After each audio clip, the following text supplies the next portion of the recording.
بسم اللہ الرحمن الرحیم۔ السلام علیکم ورحمۃ اللہ وبرکاتہ۔ قرض ادا کریں ورنہ۔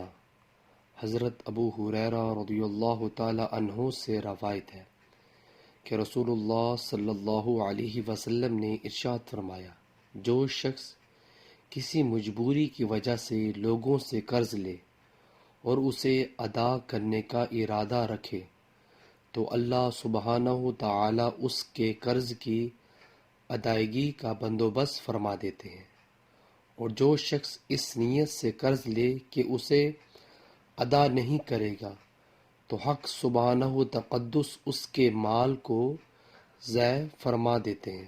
اللہ اکبر۔ صحیح بخاری کا حدیث۔ ویورز، ہمیں بھی چاہیے کہ جب ہم کسی سے قرض لیں تو اسے واپس کرنے کا ارادہ ضرور رکھیں۔ اللہ تعالیٰ سے دعا ہے اللہ تعالیٰ ہمیں بھی اس حدیث پر عمل کرنے کی توفیق عطا فرمائے۔ ویڈیو کو شیئر کریں اور اس طرح کی اسلامک ویڈیو کے لیے میرے چینل کو سبسکرائب کرنا مت بھولیے۔